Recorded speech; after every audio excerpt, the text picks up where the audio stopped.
Hi, I'm Danny Brown. I'm the CEO of Myriad Real Estate Group, and today I want to talk about how to win a bidding war. Now, we find ourselves in a lower inventory environment. Mortgage rates are higher than we all want, but good homes that are priced accurately are still garnering a lot of attention and getting multiple offers. Cash is king, which oftentimes is true. However, that doesn't mean that someone is going to sell their home for dramatically less because somebody's offering them cash than if somebody is financing. If it's within a few $1,000s, then sure, maybe they'll opt for the cash offer, but if there's a substantial difference, you still have a fighting chance.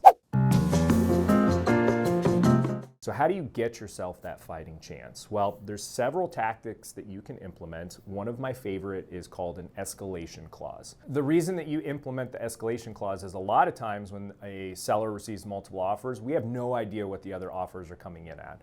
So, and I always ask, right? Because the listing agent may tell us, but 9 times out of 10, they're not going to share that, and they just say, come in with your highest and best. So you're making a blind bid. So without just throwing a dart and hoping that your higher offer is the highest, you use this escalation clause so that at least you're within $2,500, $5,000, $10,000 of that next highest offer. Could you imagine if they only had 3 offers and you come in $50,000 above the list price, but the next highest offer was only $20,000 above? You've just given the seller an extra $30,000. So a really easy way to protect yourself is that escalation clause when you're in a blind bidding process. This operates like an auto bid feature on eBay. So say you're interested in a home, has multiple offers, you can write into your contract that you will bid a certain dollar amount above the next highest offer, capping out at a max purchase price of whatever that dollar amount is. And I think the higher the price of the home, the larger that escalation clause needs to be. If you have $1 million home and you're only offering $1,000 above the next highest offer, I don't think that's enough to move the needle. You're going to need to offer something like $5,000 to $10,000 above the next highest offer to really make it worth the seller's motivation to go with you over that other offer. Then what you want to do is make sure that you have your agent write in there that the seller and the listing agent have to provide evidence of the next highest offer. That's the other question I always get was, well, how do you guarantee that they did have another offer? Well, you ask for proof of it. The listing agent will ink out private information from that other buyer, but you can at least see where their offer was and that your escalation clause was then kicked in. You do not have to put a cap on it either. You could just have the escalation clause go up as high as it needs to, but for some people that's a little scary, so they put a maximum amount on there, whether it's 10,000, 15, 20, whatever that number is above the list price to max out your escalation clause. Could somebody go higher than your escalation clause? Absolutely. So the only way to guarantee that you would get it is to not have a cap, but if that makes you a little uneasy, you can put a cap in place. The next thing that you can do, appraisal gap coverage. So what appraisal gap coverage does is it addresses the appraisal. So right, you are purchasing a home, you're using financing in order to purchase that, and you have to have an appraisal done. So say you use an escalation clause and you bid up the home and now you're $50,000 above that list price. And you and your agent's done their homework, says that I think that the list price is what it's worth. So you are paying $50,000 above what the appraised value is. You should do something to address that in your offer. So there's something called appraisal gap coverage. You can waive the appraisal altogether, saying that no matter what it appraises at, I'm buying this house and I will make up the difference in cash between the appraised value and the contract price. That scares some people because it really leaves you open-ended. So that gap coverage says, okay, seller, I know we're $50,000 above the list price. In the event the home does not appraise for that, I will come to the table with said dollar amount, $5,000, $10,000, however much you feel comfortable, in cash to make up that gap, right? So you're giving that seller some guarantee that if the home appraises for less than what you're under contract at, you will come to the table with some cash to make up the difference. So you're putting a limit on it, so you're limiting your exposure, but you're also giving the seller that warm, fuzzy feeling that if it doesn't appraise, they're still going to get those funds. Now, the amount that you're over in terms of your offer and the gap coverage can be the same. So in the scenario that I've been using, if you're $50,000 above the list price and it appraises for $50,000 less, your gap coverage can be that $50,000. But if it's $55,000, you're not on the hook to pay that difference. You are limiting your exposure to whatever your gap coverage is. Another tactic that we use is shortening your inspection period. This is a small thing, so your standard inspection period in Arizona is 10 calendar days. So even during the craziness of COVID, I didn't have a single client waive their inspections, but I did have every client shorten it from 10 days to 5.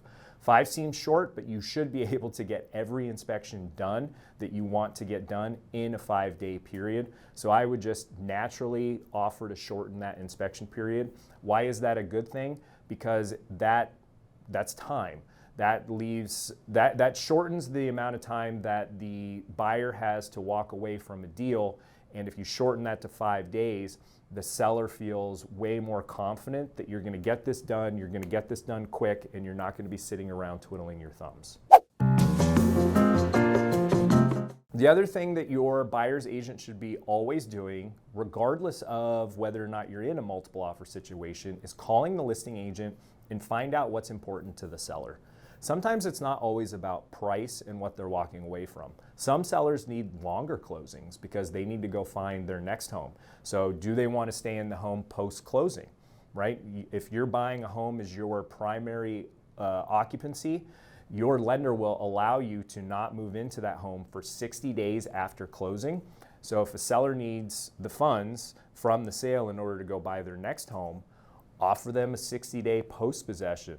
You can offer that to them for free so that they're not paying you rent.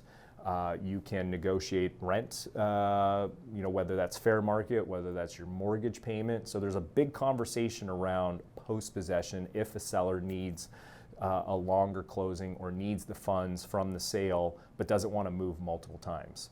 I had countless situations where we were helping the seller and they needed that time to go find their next home, or we were helping a buyer that didn't need to move in immediately, and that seller loved having that window of time because now they're not having to find a short-term rental or rush. Just gives them time to breathe. Sometimes a shorter closing is important, right? I had a client once that was starting a job in 2 weeks in Utah, and they needed to sell and close quickly so that they could have funds to move to Utah, and they needed a shorter closing. That was a huge motivator to them. So have your buyer's agent always reach out to the listing agent to find out what's really important to the seller, because then you can work those things into your offer, and that could mean the difference between you getting the house versus not getting the house. I can tell you something that doesn't work in multiple offer situations anymore is writing a letter to the seller. That was very common in the early days of COVID because it was rare and unique and you could tug at the heartstrings of the seller. Well, now it's common knowledge and pretty much everyone does it, and most agents don't even present those letters to the sellers anymore.